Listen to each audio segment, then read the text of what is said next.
You do not fight when you have already lost. This is not cowardice. This is mathematics. This is the cold logic that governs modern warfare. When the enemy has 30 times your aircraft, when your fighters are a decade obsolete, when your pilots have been flying combat missions for 6 months without rest, you do not fight. You evacuate. You preserve what remains. You live to fight another day. Every military academy teaches this. Every staff officer knows this. There is a calculus to war, and sometimes the equation is simple. Resistance equals annihilation.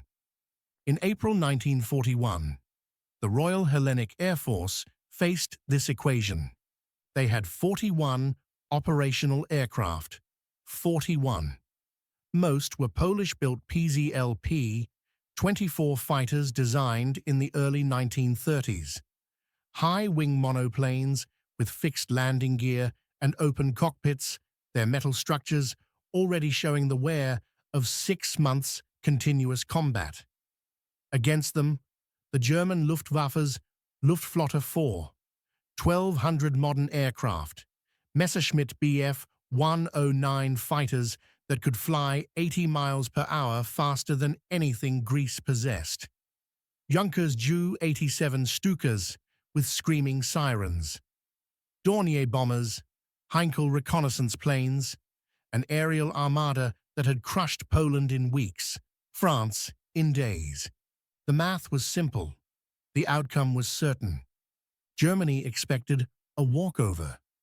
But on the morning of April 6, 1941, when the Luftwaffe crossed into Greek airspace, expecting to sweep the skies clean before breakfast, one thing went wrong with their calculations. Greece's last pilots refused to accept the equation. Marinos Mitralexus is 24 years old in April 1941.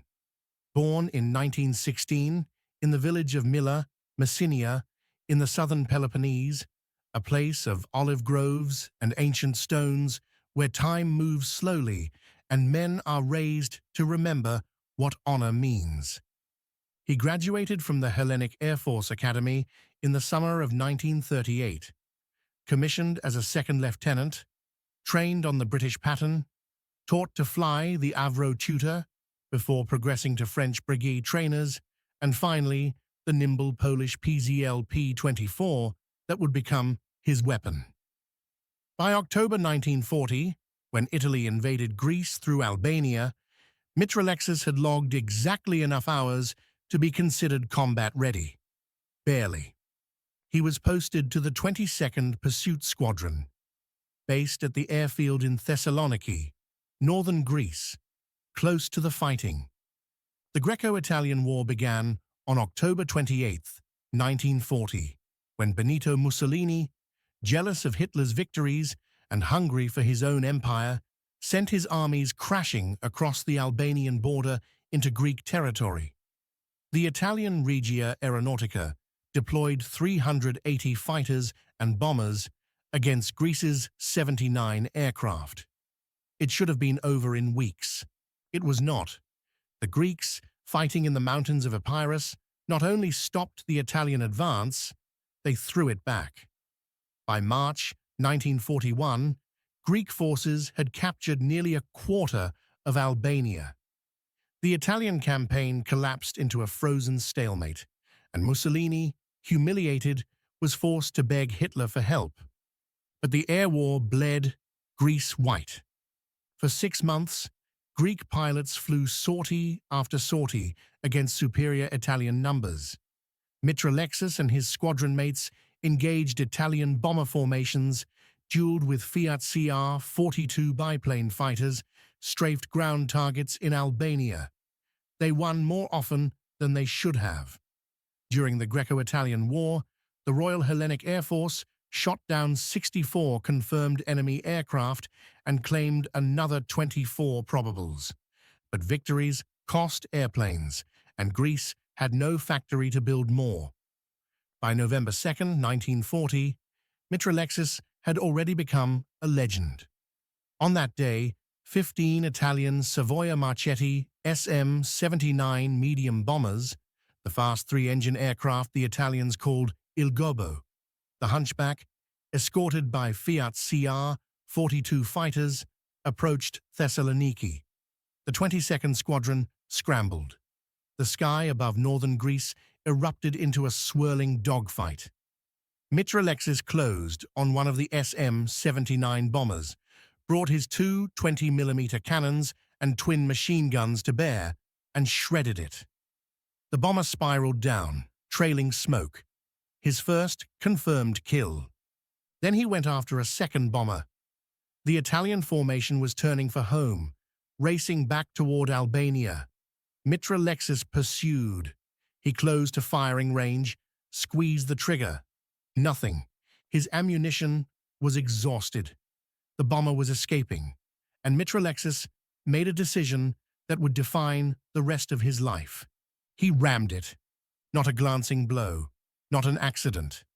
He aimed the nose of his PZL P-24, specifically the spinning propeller, directly at the tail of the Italian bomber, and drove it through the rudder. Metal shrieked. The bomber's tail section disintegrated. The aircraft went into an uncontrolled spin, plummeting toward the earth. Mitralexis's own propeller was mangled, his engine coughing, but he managed to coax his crippled fighter to an emergency landing near the wreckage. He climbed out of his cockpit, drew his sidearm, and arrested the surviving Italian crew at gunpoint. For deliberately destroying an enemy bomber by ramming it and then walking away, Mitralexis was awarded the Gold Cross of Valor, Greece's highest military decoration. He was the only Air Force officer to receive it during the entire war. But the award came with a cost. Greece was running out of time. By March 1941, the Greco-Italian front had stabilized. The Italians, reinforced to 28 divisions, could not advance. The Greeks, fielding 14 divisions and desperately short of ammunition, could not push further. Stalemate. And then Hitler, furious that Mussolini's incompetence had created a strategic liability on Germany's southern flank, decided to intervene. Operation Marita, the German invasion of Greece and Yugoslavia, scheduled for April 6, 1941. The German plan was overwhelming. Field Marshal Wilhelm List's 12th Army, 10 infantry divisions, 4 panzer divisions, specialized mountain troops, the Luftwaffe's Luftflotte 4 under General Alexander Löhr, 1,200 aircraft of all types, the same air fleet that had hammered Poland and France into submission. Against this, Greece's exhausted army deployed along the Albanian front fighting Italians, a British Commonwealth Expeditionary Force of 58,000 troops, most without heavy equipment, and the Royal Hellenic Air Force, reduced after 6 months of combat to just 41 operational fighters and a handful of obsolete bombers. The British Air Ministry sent an assessment to Athens. Evacuation was the only rational course. Preserve the pilots. Fly the remaining aircraft to Egypt. Join the RAF squadrons there. The Greek government considered the recommendation. It made sense. Mitralexis and his fellow pilots were given the option. They refused. Think about what this means. These men knew the numbers. They had been fighting the Italians, a second-rate air force by any measure, and barely holding on. Now the Germans were coming. The Luftwaffe, the force that had achieved air superiority over every country it had attacked. Modern fighters, experienced pilots, overwhelming numbers. The PZL P-24, the fighter Mitralexis flew, had a top speed of 267 miles per hour. The Messerschmitt Bf-109, the backbone of the Luftwaffe's fighter force, could reach 345 miles per hour, 80 miles per hour faster. In a dogfight, that gap is an eternity. It means the enemy can engage when he wants and disengage when he wants. It means you cannot chase, you cannot escape. And Greece's pilots, flying these outmatched monoplanes, most of them in their mid-20s, decided to stay. They would fly until there were no more airplanes to fly. On the night of April 5th, 1941, Mitralexus walked the flight line at Thessaloniki airfield. His PZL-P-24, the same fighter he had flown for 6 months, the same aircraft he had rammed an Italian bomber with, sat waiting. The ground crew had patched it as best they could. The metal fuselage bore scars from shrapnel and bullet strikes, hastily riveted over. Ammunition was loaded, fuel tanks filled. Across the Bulgarian border, 1,200 German aircraft were preparing for dawn. Mitralexus climbed into his cockpit. The engines started with a cough and a roar. The propeller spun. He was 24 years old, and he was about to fight the most powerful air force in the world. April 6, 1941, 5:30 a.m. The sky above Greece explodes. Waves of German bombers cross the Bulgarian frontier, engines droning, formations tight. Messerschmitt Bf-109 fighters sweep ahead, hunting.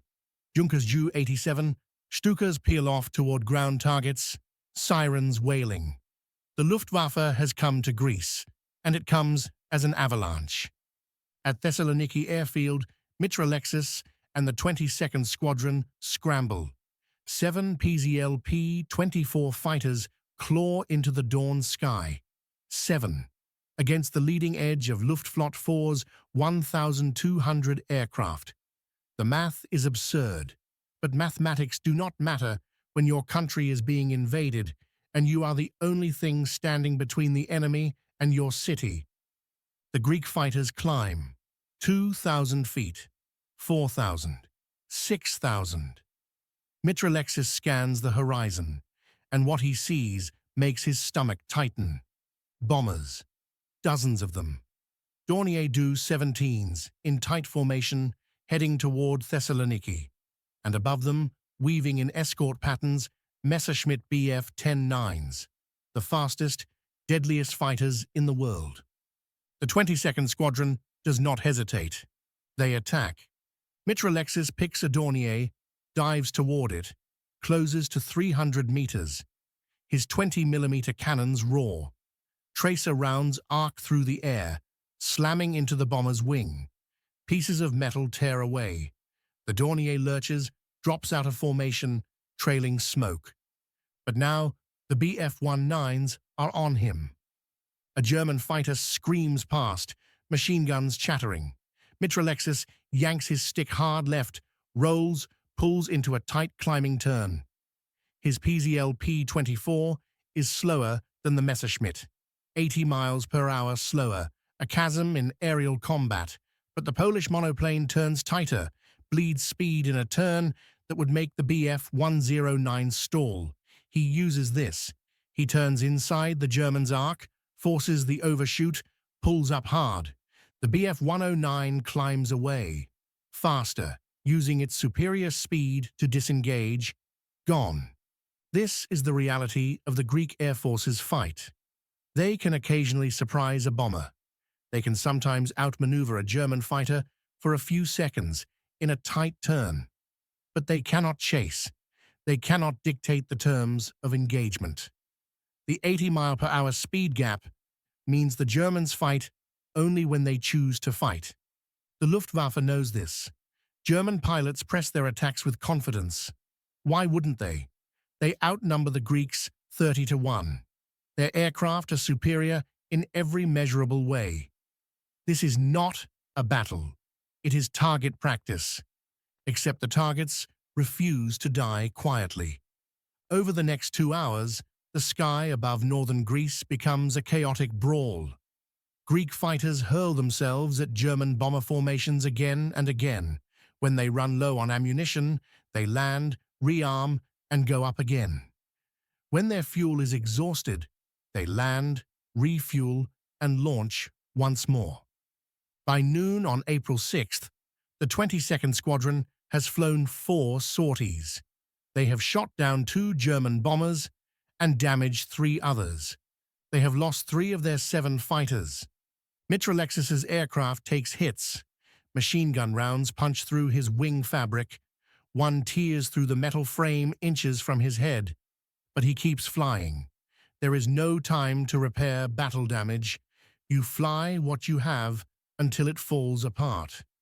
By evening, Thessaloniki airfield is under direct attack. Ju-87 Stukas scream down in near-vertical dives, releasing bombs that crater the runway. German Bf-110 heavy fighters strafe the parked aircraft, raking the flight line with cannon fire. Ground crew die trying to push fighters into revetments. 3 more Greek aircraft are destroyed on the ground. The surviving pilots of the 22nd Squadron evacuate south to airfields deeper in Greece. Larissa, Tanagra, wherever there is still runway. Mitralexus lands at Larissa on the evening of April 6th. He climbs out of his cockpit. His hands are steady, but his face is grey with exhaustion. He has flown 7 hours of combat in 1 day. He should be dead. He is alive because the German pilots, expecting an easy victory, were not prepared for opponents who fought like cornered wolves. April 7th, 1941. The German advance continues. Panzer divisions punch through Yugoslav defenses, swing south, outflank Greek positions. The Greek army, deployed along the Albanian front, is in danger of being cut off. British Commonwealth forces retreat toward prepared defensive lines. And in the air, Greece's last pilots keep flying. There are perhaps 30 operational fighters left. 30 against 1,200. They fly anyway. At Larissa Airfield, Mitralexus and 5 other pilots from the 22nd Squadron receive orders. Defend the airfield. A German bombing raid is inbound. Reconnaissance reports indicate 20 Ju-88 bombers with fighter escort. 6 Greek fighters against 20 bombers and their escorts. They take off. The Germans arrive at 10 a.m., exactly as predicted. The Ju-80s come in at 12,000 feet. Formation perfect, confident. Bf-109. Escorts fly top cover at 15,000. The 6 PZLP-24s climb into them. Mitralexus targets a Ju-88 on the formation's flank. He has learned, over 6 months of combat, to be patient. Wait until you are close. 200 meters, 100 meters. Make every round count, because you will not get a second chance. He fires. His 20mm cannons hammer. The Ju-88's engine catches fire. The bomber breaks formation, nosing down. Crew bailing out. But now, a Bf-109 is diving on him. Mitralexus sees the tracer fire arc past his canopy. He snap rolls right, pulls into a climbing turn, engines screaming. The high-wing monoplane responds, tight, responsive. The Polish engineers built it to turn, but the Messerschmitt has the speed. The German pilot pulls up vertically, climbing on pure power, a maneuver the PZLP-24 cannot match. For 3 seconds, just 3 seconds, Mitralexus has a shot as the Bf-109 hangs nose up. He fires, misses. The German rolls over the top, dives away, uses that 80-mile-per-hour speed advantage to escape before Mitralexus can react. The dogfight lasts 12 minutes. When it is over, 2 Ju-88 bombers are falling toward the earth in flames. 1 Bf-109 is damaged, limping back toward Bulgaria. 3 Greek fighters are shot down. The pilots are dead. Mitralexus lands with less than 5 minutes of fuel remaining and 17 bullet holes in his aircraft. There are 27 operational Greek fighters left. April 9th, 1941. Thessaloniki falls to the German 2nd Panzer Division. The northern front collapses. Greek forces retreat. British Commonwealth troops pull back to successive defensive lines. First the Aliakman Line, then the Olympus-Servia Pass, then Thermopylae. The Luftwaffe owns the sky, but not completely. Greek pilots continue to fly from airfields in central Greece, Tatoi, Eleusis, Tanagra. They fly reconnaissance missions, spotting German columns. They fly ground attack missions, strafing advancing troops with whatever ammunition they have left. They fly interception missions, climbing to meet German bombers even when outnumbered 10-1. They do this knowing they will not survive. On April 11th, a formation of 5 Greek PZL-P-24s intercepts a German bombing raid over Athens. The bombers are targeting Piraeus, Greece's main port. The Greek fighters attack. They shoot down one Dornier Do-17. They damage 2 others. All 5 Greek fighters are destroyed. 4 pilots are killed. 1 bails out, badly wounded. There are 18 operational Greek fighters left. April 15, 1941. Mitralexus is flying from Tatoi airfield near Athens. He has survived 9 days of the German invasion. 9 days longer than anyone expected. His PZL P-24 is held together with wire, fabric patches on the control surfaces. Hope. The engine runs rough. The controls are sluggish. The metal frame is stressed beyond its design limits. He takes off anyway. The mission? Intercept a German reconnaissance flight. A pair of Henschel H's 126 observation planes escorted by Bf-109s. The Germans are photographing defensive positions around Athens, preparing for the final assault. Mitralexis finds them at 8,000 feet. He ignores the Bf-109s. He cannot catch them, not with 80 miles per hour against him, and dives on one of the H's 126s. The German observer sees him coming, tries to swing his machine gun around. Too slow. Mitralexis fires. His cannons rip the HS-126 apart. The reconnaissance plane disintegrates, pieces tumbling toward the earth. A Bf-109 dives on him immediately. This time, Mitralexis does not try to dogfight. He pushes his nose down, dives for the ground, uses terrain. He skims over hills, pulls up at the last second, forces the German to break off or crash. The Bf-109, with its speed advantage, could stay on him in open sky. But here, in the valleys, at low altitude, speed becomes a liability. The German pilot breaks off rather than risk collision. Mitralexis escapes, barely. When he lands at Tatoi, his squadron commander is waiting. The commander's face is grim. "We are evacuating," the commander says. "Orders from high command. Fly to Crete. From there, Egypt. The RAF will take us." Mitralexis looks at his aircraft. It is beaten, battered, nearly unflyable. "One more sortie," Mitralexis says. The commander stares at him. There is nothing left to defend. There is Athens. April 20th, 1941. The last air battle over Greece.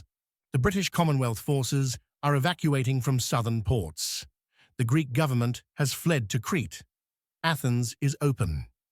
German panzer columns are approaching from the north. At 11 a.m., the Luftwaffe launches one final bombing raid. 30 Ju-88 bombers, escorted by Bf-109 and Bf-110s, heading for central Athens. A demonstration of power. A victory lap.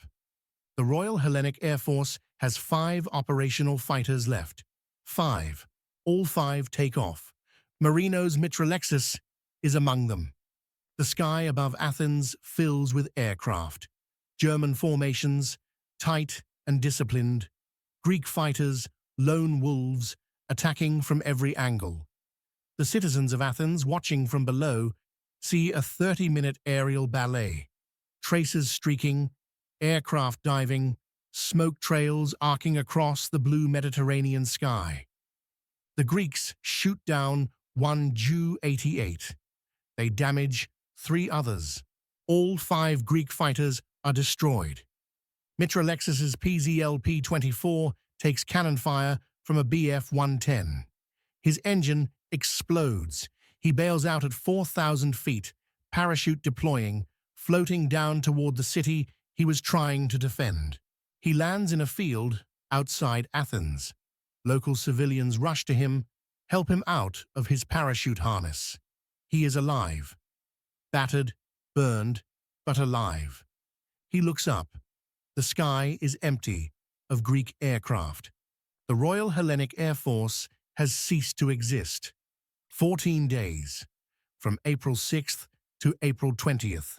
14 days of Greece's last pilots throwing obsolete monoplanes against the most modern air force in the world. 14 days of impossible mathematics defied. If you find this kind of forgotten history as fascinating as we do, we'd be honored if you'd hit that subscribe button.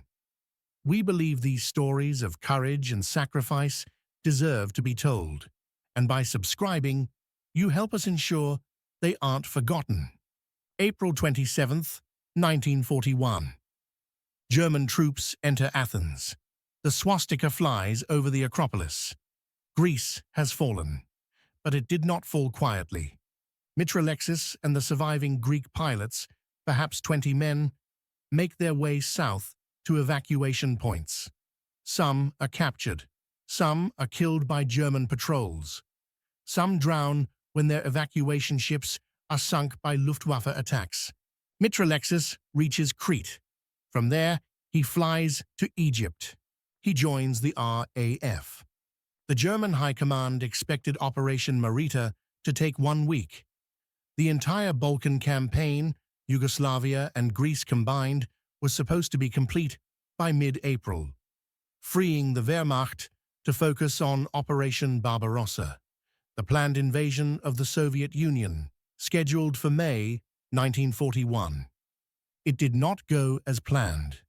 Yugoslavia collapsed quickly, within days. But Greece fought for 24 days, not because of the British Commonwealth forces who were evacuating by April 20th, not because of the Greek army, which was overwhelmed by German armor and forced to surrender on April 23rd. Because of resistance, because of delaying actions, because of men who refused to accept mathematics. The Greek Air Force's 14-day air campaign, from the first morning of April 6th until the final battle over Athens on April 20th, did not stop the Luftwaffe. It could not. 41 aircraft cannot defeat 1,200, but it forced the Germans to commit more resources than anticipated. It delayed bombing raids. It disrupted reconnaissance flights. It required German fighters to fly escort missions instead of ground attack sorties. Every hour mattered. Operation Barbarossa, originally scheduled for May 15th, 1941, was postponed to June 22nd, 1941. Historians debate the reasons. Some argue it was weather. Some say logistics. But several, including some German generals writing after the war, pointed to the Balkan campaign. 5 weeks. Hitler's armies invaded the Soviet Union 5 weeks later than planned. They reached the outskirts of Moscow in early December, just as winter set in. They were stopped. Some historians believe that if Barbarossa had launched in mid-May, as originally scheduled, Moscow would have fallen before winter. Can we prove that Greece's resistance changed the outcome of World War II? No, history does not work in certainties. But we know this.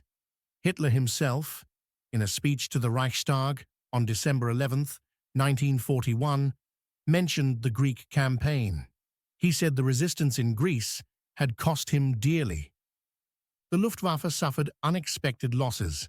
Not massive, perhaps 50 aircraft destroyed, another 100 damaged, but unexpected. German commanders, accustomed to sweeping enemy air forces aside in days, found themselves engaged in a 2-week grinding battle against an opponent that should have been annihilated on day one. It changed nothing strategically. It changed everything psychologically. Greece's last pilots showed that resistance was possible, that modern air forces could be challenged, even by obsolete monoplanes with 80-mile-per-hour speed deficits flown by desperate men, that the Wehrmacht was not invincible. 6 months later, when Germany invaded the Soviet Union, Soviet pilots, flying aircraft just as obsolete as Greece's P-24s, remembered what Greece had done. They fought the same way, to the last plane, to the last pilot. Marinos Mitralexus flew for the RAF's 335 Squadron, an all-Greek unit formed in Egypt from the survivors of the Royal Hellenic Air Force. He flew Hawker Hurricanes, then Spitfires. He flew combat missions over North Africa, escorting bombers, intercepting German reconnaissance aircraft, dueling with Bf-10-9s over the desert. He shot down 4 more aircraft. Added to his victories in Greece, his final tally was 5 confirmed kills. He survived the war. In 1944, when Greece was liberated, Mitralexis returned home. He remained in the Hellenic Air Force, rising to the rank of wing commander. He married. He had a life. On September 14, 1948, during a routine training flight in an airspeed Oxford over the Aegean Sea, his aircraft suffered a mechanical failure. He crashed. He was 32 years old. He survived ramming an Italian bomber. He survived 200 combat sorties against the Luftwaffe. He survived the entire Second World War. He died in peacetime, flying a trainer.